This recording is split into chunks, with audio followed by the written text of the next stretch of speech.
Father Jacob തിട്ടയിൽ, Thiruvambady തിരുഹൃദയ ദേവാലയത്തിലെ assistant വികാരിയാണ്.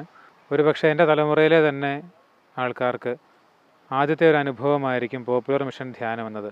ഞാനൊരു പുരോഹിതനായിട്ട് 1 വർഷം തികയുന്നതേ ഉള്ളൂ. ഒരു പുരോഹിതനായതിന് ശേഷമെന്ന് മാത്രമല്ല, എൻ്റെ ജീവിതത്തിലെ തന്നെ പോപ്പുലർ മിഷൻ്റെ ആദ്യത്തെ എക്സ്പീരിയൻസ് ആയിരുന്നു എനിക്കിത്.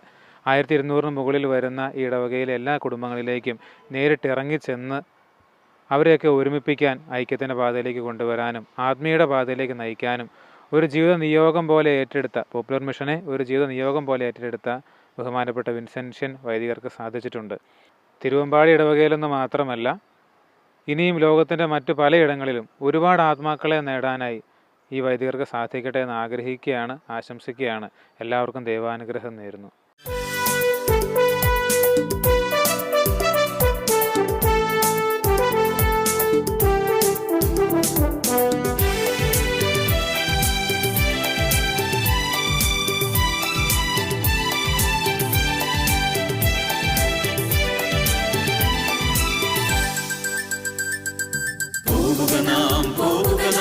യേശുവിന്റെ പിന്നാലെ അടിവച്ചണിയായി യേശുവിന്റെ പിന്നാലെ പോകുക നാം യേശുവിന്റെ പിന്നാലെ സ്നേഹത്തിന്റെ പതാകയിൽ വേണ്ടി യേശുവിന്റെ പിന്നാലെ പോകുക നാം യേശുവിന്റെ പിന്നാലെ വിശ്വാസത്തിൻ ദീപവും വേണ്ടി യേശുവിന്റെ പിന്നാലെ.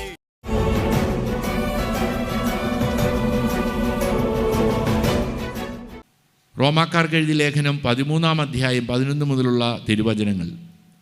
ഒരു പ്രത്യാശ നഷ്ടപ്പെട്ട ഒരു വ്യക്തി, അത് മറ്റാരുമായിരുന്നില്ല, വിശുദ്ധ അഗസ്തീനോസ് ആയിരുന്നു. വിശുദ്ധ അഗസ്തീനോസ് ആ പ്രത്യേകമായ സാഹചര്യത്തിൽ തൻ്റെ വിശ്വാസമെല്ലാം നഷ്ടപ്പെട്ടു പോയി. ലൗകിക ജീവിതത്തിലായിരുന്നു. ആ ലൗകികമായ ജീവിതത്തിലായിരിക്കുമ്പോൾ അവന് വലിയൊരാഗ്രഹം, അതിൽ നിന്ന് മാറ്റമുണ്ടാകണമെന്ന്. ആഗ്രഹത്തിന് വേണ്ടി അങ്ങനെ പ്രാർത്ഥിച്ചു കൊണ്ടിരിക്കുമ്പോൾ ഒരു കൊച്ചുകുട്ടി റോമാക്കാർക്ക് എഴുതിയ ലേഖനം 13-ാം അധ്യായം 11 മുതലുള്ള തിരുവചനങ്ങൾ വായിക്കുന്നത് കേട്ടു. അത് വലിയ മാനസാന്തരത്തിന് കാരണമായി. പ്രത്യാശ നഷ്ടപ്പെട്ട വ്യക്തിയായിരുന്നു. എനിക്കിനി ഒരിക്കലും എൻ്റെ അടുത്തേക്ക് ദൈവം കടന്നു വരികയില്ല, മരുഭൂമിയിൽ നിശബ്ദത ഓരിയിടുന്ന മണലാരണ്യത്തിൽ കർത്താവ് എന്നെ കണ്ടെത്തുകയില്ല, എന്നെ വാരിപ്പുണരുകയില്ല, കണ്ണിലെ കൃഷ്ണമണി പോലെ സൂക്ഷിക്കുകയില്ല എന്ന് കരുതി നിരാശനായിരുന്നു. എന്നാൽ ഒരു കൊച്ചുകുട്ടി വചനം വായിക്കുന്നത്, അത് ഉണ്ണിയേശു തന്നെ വായിച്ചു എന്നാണ് വിശുദ്ധ അഗസ്തീനോസ് പറയുന്നത്. ഉണ്ണിയേശു വചനം വായിക്കുന്നതായിട്ട് അദ്ദേഹം കേൾക്കുകയാണ്. ഇതാ നിദ്ര വിട്ടുണരേണ്ട സമയമായിരിക്കുന്നു. രക്ഷ നമ്മളാരും പ്രതീക്ഷിച്ചതിനേക്കാൾ അടുത്തെത്തി. അന്ധകാരം കഴിയാറായിരിക്കുന്നു, പകൽ സമീപത്തെത്തി. പകലിന് യോജിച്ച വിധത്തിലുള്ള ആയുധങ്ങൾ ധരിക്കുവിൻ. സുഖലോലുപതയിലോ മദ്യലഹരിയിലോ അവിഹിത വീഴ്ചയിലോ വിഷയാസക്തിയിലോ അസൂയയിലോ കോപത്തിലോ കലഹങ്ങളിലോ നിങ്ങൾ വ്യാപരിക്കരുത്. പ്രത്യുത കർത്താവായ യേശു ക്രിസ്തുവിനെ ധരിക്കുവിൻ. സുഖലോലുപതയിലോ മദ്യലഹരിയിലോ അവിഹിത വീഴ്ചയിലോ വിഷയാസക്തിയിലോ അസൂയയിലോ കോപത്തിലോ കലഹത്തിലോ നിങ്ങൾ വ്യാപരിക്കരുത്. പ്രത്യുത കർത്താവായ യേശു ക്രിസ്തുവിനെ ധരിക്കുവിൻ. ഈ വചനം കേൾക്കുമ്പോൾ വിശുദ്ധ അഗസ്തീനോസിൻ്റെ ജീവിതം മാറുകയാണ്. അദ്ദേഹം വിശുദ്ധനാകുന്നു എന്ന് മാത്രമല്ല, സഭാപിതാവാകുന്നു, വേദപാരംഗതനാകുന്നു. ഒരു സമൂഹത്തിന് മുഴുവൻ ആത്മീയ ചൈതന്യം നൽകാൻ, നൂറ്റാണ്ടുകൾ നൽകാൻ അദ്ദേഹം കരുത്തുള്ള വ്യക്തിത്വമായി തീരുന്നു. പ്രിയപ്പെട്ടവരെ, ഈ പോപ്പുലർ മിഷൻ ധ്യാനത്തിൻ്റെ സമാപനത്തിൽ അപ്പസ്തോലൻ്റെ ഈ വാക്കുകൾ നമ്മുടെ ഹൃദയത്തിൽ നമുക്ക് സൂക്ഷിക്കാം. നമുക്ക് ക്രിസ്തുവിനെ ഹൃദയത്തിൽ ധരിക്കാം. എപ്പോഴും പ്രത്യാശയുള്ളവരായിരിക്കാം. ഫിലിപ്പിയർ 4:4 എപ്പോഴും ഹൃദയത്തിൽ ഉണ്ടാകട്ടെ. നിങ്ങളെപ്പോഴും നമ്മുടെ കർത്താവിൽ സന്തോഷിക്കുവിൻ. ഞാൻ വീണ്ടും പറയുന്നു, നിങ്ങൾ സന്തോഷിക്കുവിൻ.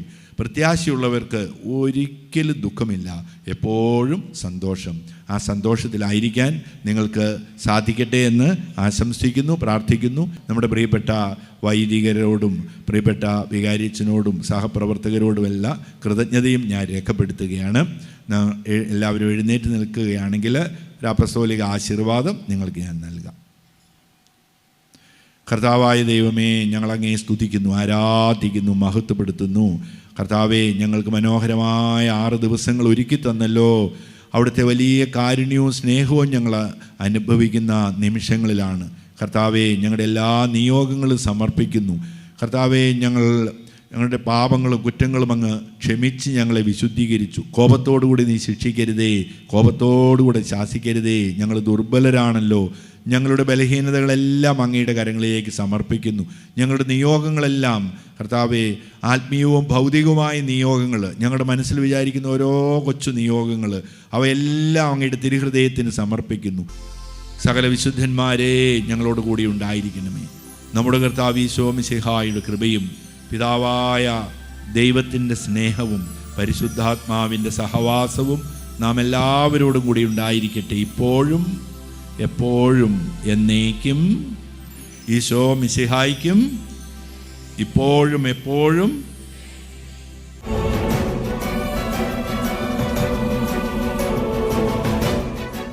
അബ്രഹാമിൻ ദൈവമേ, ഇസഹാക്കിൻ ദൈവമേ, യാക്കോബിൻ ദൈവമേ, ഞങ്ങൾക്കേക കർത്താവേ.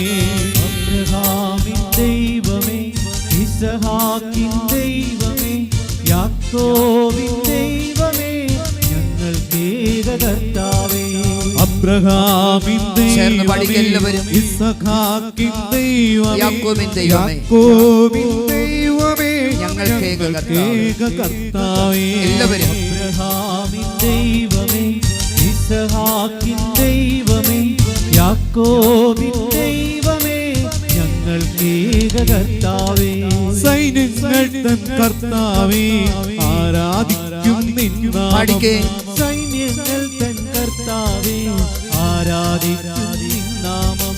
സൈന്യങ്ങൾ തൻ കർത്താവേ, ആരാധിക്കും നിൻ നാമം.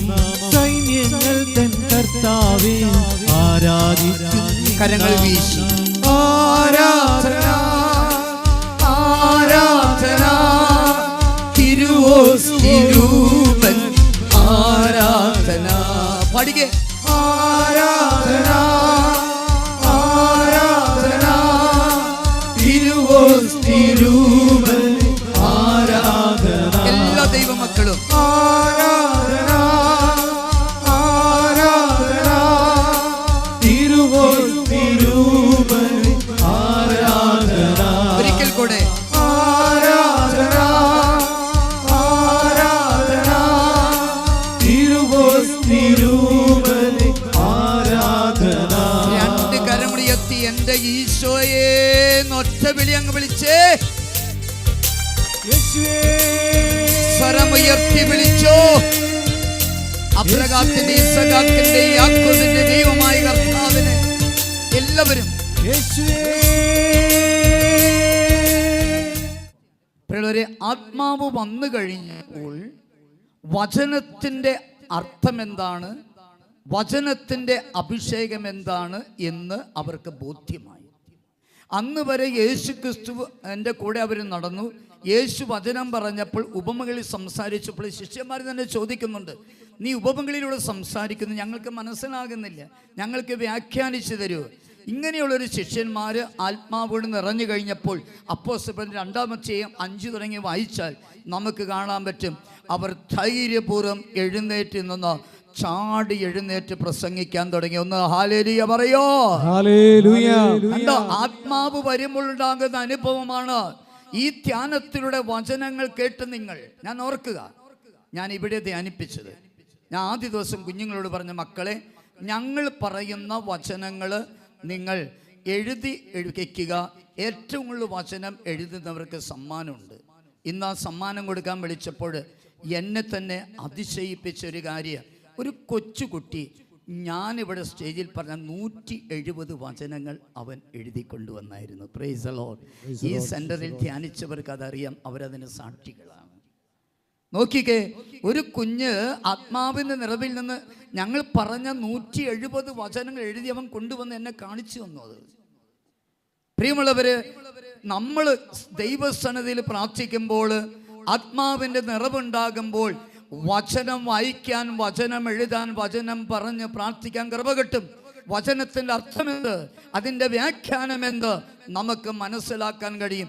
ശിഷ്യന്മാർക്ക് ഈ അനുഭവം ഉണ്ടായി. ഒന്ന് ഹല്ലേലൂയ പറയോ. ഈ ധ്യാനം കഴിഞ്ഞ് നിങ്ങൾ വചനം പറഞ്ഞ് പ്രാർത്ഥിക്കണം. ഇവിടെ ഉണ്ടായിരുന്നു, എനിക്ക് ഇവിടെ മാത്രമേ, അതുകൊണ്ട് ഞാൻ ഇവിടുത്തെ കാര്യം പറയുന്നത്. 960 വചനം വീട്ടിൽ എഴുതി വെച്ച ഒരു കുഞ്ഞുണ്ട്. 900-ൽ മേലെ 3 കുഞ്ഞുങ്ങളാണ് വചനം എഴുതിയത്. എന്തൊരു അഭിഷേകം അവർക്കല്ലേ.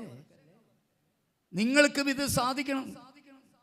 ഞാനീ പറയുന്നത് ഇവിടെ ധ്യാനിച്ചവർക്ക് അറിയാം, ഇതൊരു സത്യമാണ്. അച്ഛൻ നുണ പറയുന്നതല്ല, ആരെയും സുഖിപ്പിക്കാൻ പറയുന്നതല്ല.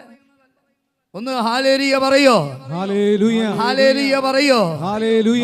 മൂന്നാമത്തെ അനുഭവം ശിഷ്യന്മാർക്കുണ്ടായത്, പ്രിയമുള്ളവരെ, അവർ ആത്മാവിനാൽ നിറഞ്ഞു കഴിഞ്ഞപ്പോൾ യേശു ക്രിസ്തുവിനെ സാക്ഷ്യപ്പെടുത്താനുള്ള അസാധ്യമായ ധൈര്യം അവർക്ക് കിട്ടി. എക്സ്ട്രാ ഓർഡിനറി കറേജ് അവർക്ക് കിട്ടി. അസാധാരണമായൊരു ധൈര്യം. പിള്ളവരെ, പരിശുദ്ധാത്മാവ് നിറഞ്ഞു കഴിഞ്ഞപ്പോൾ അവർ യേശു ക്രിസ്തുവിനെ കുറിച്ച് സാക്ഷ്യം പറയാൻ തുടങ്ങിയത്. പത്രോസ് സാക്ഷ്യം പറയുന്നില്ലേ? അപ്പോസ്തലരുടെ 3-ാം അധ്യായത്തിൽ പത്രോസ് യോഹന്നാനും സുന്ദര കവാടത്തിലൂടെ ജെറുസലേം ദേവാലയത്തിൽ പ്രാർത്ഥിക്കാൻ പോകുമ്പോൾ പിള്ളവരെ, അവിടെ ഒരു മനുഷ്യൻ ഭിക്ഷ യാചിക്കുന്നുണ്ട് അല്ലേ? അവൻ പിച്ച ചട്ടി കിലുക്കി ഇവരോട് ഭിക്ഷ യാചിക്കുന്നു. പത്രോസ് പറഞ്ഞു, നിനക്ക് തരാൻ സ്വർണ്ണ വെള്ളിയൊന്നും കയ്യിലില്ല, ഞങ്ങൾക്ക് തരാൻ പറ്റി തരുമെന്ന് പറഞ്ഞിട്ട് നസ്രായനെ യേശു ക്രിസ്തുവിൽ എഴുന്നേറ്റ് നടക്കാൻ പറഞ്ഞു. കുറേ യഹൂദർ പിന്നെ ഇവരെ പിന്നാലെ നടന്നപ്പോൾ നേതാക്കന്മാർക്ക് അസ്വസ്ഥയായി. 2 പിടിച്ച് കാരാഗൃഹത്തിലിട്ടു. അടുത്ത ദിവസം 2 ന്യായാധിപ സംഘത്തിന് മുമ്പിൽ കൊണ്ടുവന്നിട്ട് അവർ ചോദിക്കുക, എന്തധികാരത്താലാണ്, ആരുടെ നാമത്തിലാണ് ഈ രോഗിയെ നിങ്ങൾ സുഖപ്പെടുത്തിയത്? പത്രോസ് ചാടി എഴുന്നേറ്റ് പ്രസംഗിക്കാൻ തുടങ്ങി, യേശുവിനെ സാക്ഷ്യപ്പെടുത്താൻ തുടങ്ങി. പത്രോസ് പറയുക, എന്ത് അധികാരത്താൽ, ആരുടെ പേരിലാണ് ഒരു രോഗി സുഖപ്പെട്ടതിനെ കുറിച്ച് നിങ്ങൾ വിചാരണ ചെയ്യുന്നെങ്കിൽ നിങ്ങൾ കേട്ടുകൊള്ളുക. ഇസ്രായേൽ ജനം മുഴുവനും കേട്ടുകൊള്ളുക, നേതാക്കന്മാർ മുഴുവനും കേട്ടുകൊള്ളുക. നിങ്ങൾ മരത്തിൽ തറച്ച് കൊല്ലുകയും മരണത്തിൽ നിന്ന് ഉയർപ്പിക്കുകയും ചെയ്ത ദൈവത്തിൻ്റെ നാമത്തിലാണ് ഇവൻ എഴുന്നേറ്റ് നടന്ന് കേട്ടുകൊള്ളുക. എന്നിട്ട് പറയുക, പണിക്കാർ ഉപേക്ഷിച്ച് കളഞ്ഞ കല്ല് മൂലക്കല്ലായി തീർന്നിരിക്കുന്നു. സഹോദരങ്ങളെ, എന്നിട്ട് യേശുവിനെ കുറിച്ചൊരു പ്രഘോഷണമാണ്. അന്ന് വരെ ലോകത്തിൽ ഒരു വ്യക്തിയും പറയാത്തൊരു കാര്യം, ആകാശത്തിന് കീഴെ ഭൂമിക്ക് മധ്യം നമ്മുടെ രക്ഷയ്ക്ക് വേണ്ടി വേറെ ഒരു നാമവും നൽകപ്പെട്ടിട്ടില്ല. ആ നാമം യേശു നാമം. ഒന്ന് ഹല്ലേലൂയ പറയോ. പത്രോസിന് ധൈര്യം കിട്ടി. ഒരു മുക്കുവന, വലിയ വിദ്യാഭ്യാസമൊന്നുമില്ല. പ്രിയമുള്ളവരെ, ഈ കഥ കടച്ചിരുന്നവനാ, പക്ഷേ അവന് ധൈര്യം കിട്ടി. ഈ ധ്യാനത്തിലൂടെ യേശു ക്രിസ്തുവിനെ സാക്ഷ്യപ്പെടുത്താനുള്ള ഒരു ശക്തി നിങ്ങൾക്ക് വേണം. എങ്കിൽ ഈ ധ്യാനം വിജയിച്ചു എന്ന് ഞാൻ പറയുള്ളൂ. അല്ലെങ്കിൽ ധ്യാനം വിജയിച്ചു എന്ന് ഞാൻ പറയില്ല. നിങ്ങൾ യേശുവിനെ മറ്റുള്ളവരുടെ മുൻപിൽ 1 കൊരിന്ത്യർ 12:3 പറയുന്നുണ്ട്, യേശു കർത്താവാണെന്ന് ആത്മാവ് മുഖേനയല്ലാതെ ആർക്കും പറയാൻ സാധിക്കില്ല. ഒന്ന് ഹല്ലേലൂയ പറഞ്ഞേ. യേശു കർത്താവാണെന്ന് ആത്മാവ് മുഖേനയല്ലാതെ ഒരു വ്യക്തിക്കും പറയാൻ പറ്റില്ല എന്ന്. പരിശുദ്ധാത്മാ നിറഞ്ഞൊരു വ്യക്തി പറയും, യേശുവാണ് ഏകരക്ഷകൻ, യേശു ക്രിസ്തുവിലൂടെയാണ് രക്ഷ, യേശുവാണ് സത്യം, വിളിച്ചു പറയും. ഒന്ന് ഹല്ലേലൂയ പറയൂ. ഹല്ലേലൂയ പറയൂ. 4-ാമത്തെ അനുഭവം ശിഷ്യന്മാർക്കുണ്ടായത്, അവരെ ആത്മാവ് നിറഞ്ഞു കഴിഞ്ഞപ്പോൾ അന്ന് വരെ അറിയപ്പെടാതിരുന്ന ശിഷ്യന്മാർ അറിയപ്പെടാൻ തുടങ്ങി. അപ്പോസ്തലപ്രവർത്തനം 4:13 പ്രിയമുള്ളവരെ, ഈ 4:13 നമ്മൾ വായിക്കുന്ന എങ്ങനെയാണ്? ഈ നേതാക്കന്മാർ ഈ പത്രോസിന്റെ പ്രസംഗം കേട്ടപ്പോൾ അവർ പറയുക, ഇവർ അവൻ്റെ കൂടെ ഉണ്ടായിരുന്നവനെല്ലാം അറിയാൻ തുടങ്ങിയവര് വിദ്യാവിഹീനരായിട്ടുള്ള മനുഷ്യരല്ലേ. അവരുടെ സംഭാഷണം കേട്ട് അവർ അത്ഭുതപ്പെട്ടു എന്നാണ് പറയുന്നത്.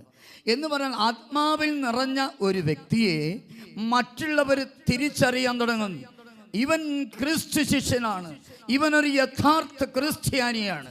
പ്രിയമുള്ളവരെ, ആത്മാവിനാൽ നിറഞ്ഞാൽ മാത്രമേ, ആത്മാവിൽ നിറഞ്ഞ് നിങ്ങൾ ജീവിക്കുമ്പോൾ ലോകം പറയുക, ഇവനൊരു ക്രിസ്ത്യാനി, ഇവളൊരു ക്രിസ്ത്യാനി. നമ്മെ തിരിച്ചറിയാൻ തുടങ്ങും നമ്മൾ ആരാണെന്ന്. ഒന്ന് ഹല്ലേലൂയ പറയൂ. ഒരനുഭവം കൂടെ പറയട്ടെ, അവർക്കുള്ള സമയം കുറവായതുകൊണ്ട്. പരിശുദ്ധാത്മാവ് നമ്മൾ ശിഷ്യന്മാർക്കുണ്ടായ 5-ാമത്തെ അനുഭവം, ജീവിതത്തിലെ പ്രതികൂല സാഹചര്യങ്ങളിലും യേശുവിനെ വിട്ടുപിരിയാതിരിക്കാനുള്ള ഒരു അഭിഷേകം അവർക്ക് കിട്ടി. യേശുവിനെ വിട്ടുപിരിയാതിരിക്കാനുള്ള ഒരു അഭിഷേകം. പ്രിയമുള്ളവരെ, യേശു ഉയർത്തെഴുന്നേറ്റ് കഴിഞ്ഞപ്പോൾ രണ്ടുപേരെ എമ്മാവൂസിലേക്ക് പോയില്ലേ? ലൂക്ക 24 അധ്യായത്തിൽ അവർ പോവുകയാണ് എമ്മാവൂസിലേക്ക്. അവർ ഒളിച്ചോടുകയാണ് അവിടെ നിന്ന്. പ്രിയമുള്ളവരെ, ഈ ആത്മാവ് വന്നു കഴിഞ്ഞപ്പോൾ, ആത്മാവ് വരുന്നതിന് മുൻപ് ശിഷ്യന്മാർ പത്രോസ് ഒരു ദിവസം പറഞ്ഞില്ലേ, ഞാൻ എഴുന്നേറ്റ് എൻ്റെ പഴയ ജോലിയിലേക്ക് പോവുക, മീൻ പിടിക്കാൻ പോവുക. മറ്റുള്ളവർ ഞങ്ങൾ നിൻ്റെ കൂടെ വരിക. പക്ഷെ ശ്രദ്ധിച്ചോ, പരിശുദ്ധാത്മാവ് വന്നു കഴിഞ്ഞപ്പോൾ പത്രോസ് ഒരിക്കലും പറഞ്ഞില്ല ഞാൻ പഴയ ജോലിയിലേക്ക് പോവാണ്. ഒന്ന് ഹല്ലേലൂയ പറഞ്ഞേ. ആരും എമ്മാവൂസിലേക്ക് പോണെന്ന് ഞാൻ കണ്ടിട്ടില്ല ബൈബിളില്. ആരും പഴയ ജോലിയിലേക്ക് പോകുന്ന കണ്ടിട്ടില്ല. അവരൊക്കെ യേശുവിന് വേണ്ടി സാക്ഷികളായി തിരികണം. ഒന്ന് ഹല്ലേലൂയ പറയോ. പത്രോസിനെ കുരിശുമരണം വിധിച്ചപ്പോൾ അവൻ പറഞ്ഞു, എൻ്റെ കർത്താവിനെ പോലെ നേരായ രീതിയിൽ എന്നെ തലകീഴായിട്ട് കുരിശ് തറച്ചു കൊന്നാൽ മതി, അതിനുള്ള യോഗ്യതയെ എനിക്കുള്ളൂ. ആത്മാവ് വന്നു കഴിഞ്ഞപ്പോൾ പ്രിയമുള്ളവരെ, പൗലോസ് പറഞ്ഞില്ലേ റോമ 8:35, എൻ്റെ കർത്താവിൻ്റെ സ്നേഹത്തിൽ നിന്ന് ആർക്കെന്നെ വേർപ്പെടുത്താൻ കഴിയും? Nobody can separate me from Jesus Christ. നഗ്നതയ്ക്ക്, പട്ടിണിക്ക്, ആപത്തിന്, വാളിന് ഒന്നിനും എന്നെ വേർപ്പെടുത്താൻ കഴിയില്ല. സഹോദരങ്ങളെ, ആത്മാവിനാൽ നിറഞ്ഞ വ്യക്തി ജീവിതത്തിൽ എന്ത് തകർച്ചകളുണ്ടായാലും ആ വ്യക്തി യേശുവിനെ തള്ളിപ്പറയില്ല, ആ വ്യക്തി യേശുവിനെ വിട്ടുപോകില്ല. ആരാധനയ്ക്ക് യോഗ്യനേ നിന്നെ ഞങ്ങൾ ആരാധിച്ചിടുന്നിതാ. ആരാധനയ്ക്കു യോഗ്യനേ നിന്നെ ഞങ്ങൾ ആരാധിച്ചിടുന്നിതാ. ആഴിയും ഊഴിയും നിർമ്മിച്ച നാഥനെ, നിർമ്മിച്ച നാഥനെ, ആഴിയും ഊഴിയും നിർമ്മിച്ച നാഥനെ, ആഴിയും ഊഴിയും നിർമ്മിച്ച നാഥനെ. ആത്മാവിൽ ആരാധിക്കും കർത്താവിനെ നിത്യം സ്തുതിച്ചിടും ഞാൻ. ആത്മാവിൽ ആരാധിക്കും കർത്താവിനെ നിത്യം സ്തുതിച്ചിടും ഞാൻ. ആരാധനയ്ക്ക് യോഗ്യനേ നിന്നെ ഞങ്ങൾ ആരാധിച്ചിടുന്നിതാ. ആരാധനയ്ക്ക് യോഗ്യനേ നിന്നെ ഞങ്ങൾ ആരാധിച്ചിടുന്നിതാ. പാപത്താൽ നിറയപ്പെട്ട എന്നെ നിന്റെ പാണിയാൽ പിടിച്ചെടുത്തു. പാപത്താൽ നിറയപ്പെട്ട എന്നെ നിന്റെ പാണിയാൽ പിടിച്ചെടുത്തു. പരിശുദ്ധ പരമമാ ദിവ്യകാരുണ്യമേ, എന്നും എന്നും അങ്ങേക്കാരാധന. കരങ്ങൾ കൂപ്പി ശിരസ്സ് നമിച്ച് പാടിക്കേ. പരിശുദ്ധ പരമമാ ദിവ്യകാരുണ്യമേ, എന്നും എന്നും അങ്ങേക്കാരാധന. പരിശുദ്ധ പരമമാ ദിവ്യകാരുണ്യമേ, എന്നും എന്നും അങ്ങേക്കാരാധന.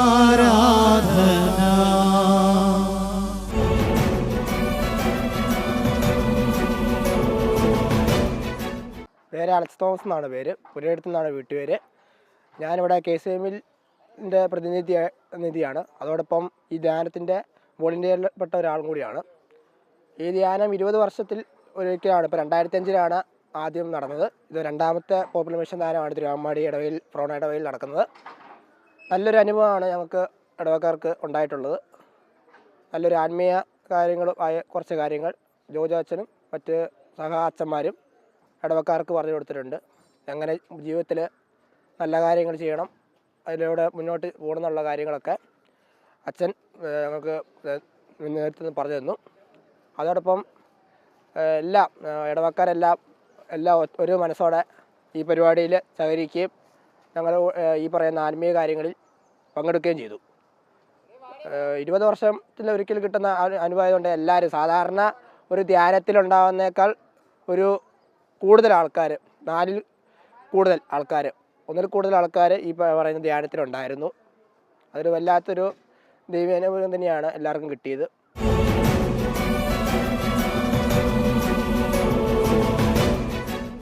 എൻ്റെ പേര് Don Joby, secretary Forane church തിരുവമ്പാടിയിലെ KCYM പ്രസിഡൻ്റാണ്. ആദ്യമായിട്ടാണ് ഞാനൊരു പോപ്പുലർ മിഷൻ ധ്യാനം കൂടുന്നത്. എൻ്റെ അപ്പനും അമ്മയും പറഞ്ഞിട്ടുണ്ട് 25 വർഷങ്ങൾക്ക് മുമ്പോളം ഇവിടെ നടന്നിട്ടുണ്ടെന്ന്. വാർഷിക ധ്യാനത്തോട് അനുബന്ധിച്ച് നോക്കുമ്പോൾ ഇതൊരു വെറൈറ്റി ഫീലാണ് കിട്ടിയിരിക്കുന്നത്. ഇനിഷ്യേഷൻ ആയതുകൊണ്ട് തന്നെ നമ്മുടെ ആത്മീയ ചൈതന്യം കൂടുന്ന പോലെ എനിക്ക് ഫീൽ ചെയ്തിട്ടുണ്ട്.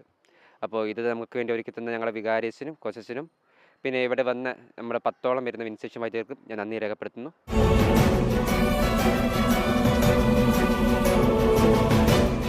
Sister Alfie CMC. ഞാൻ തിരുവമ്പാടി പ്രൊവിൻഷ്യൽ ഹൗസിലാണ് ഇപ്പോൾ സ്റ്റേ ചെയ്യുന്നത്. അതായത് ഞങ്ങൾക്ക് പോപ്പുലർ മിഷൻ ധ്യാനം ഞാനൊരു 4ാം ക്ലാസ്സിൽ പഠിക്കുമ്പം കൂടിയിട്ടുണ്ട്. അതെനിക്കൊരു വലിയ അനുഭവമായിരുന്നു. അതിനുശേഷം 47 വർഷങ്ങൾക്ക് ശേഷമാണ് ഇപ്പോൾ ധ്യാനം ഞാൻ കൂടുന്നത്. അപ്പം 4ാം ക്ലാസ്സിലെ ആ അനുഭവം എനിക്കിപ്പോഴും പച്ചകടാതെ നിൽക്കുന്നുണ്ട്. അപ്പോൾ ഇപ്പോൾ കൂടിയപ്പോൾ അതെനിക്ക് കൂടുതൽ ഒരു അനുഭവമായി. എല്ലാവരെയും ഒന്നിച്ചു കൊണ്ടുപോകുന്ന, അതുപോലെ കുമ്പസാരിക്കാനും എല്ലാവരെയും കൂട്ടായ്മയിൽ ഒന്നു ചേർക്കാനുള്ള ഒരു അനുഭവമായിട്ട് ഇതെനിക്ക് മാറിയതായിട്ട് തോന്നുന്നുണ്ട്.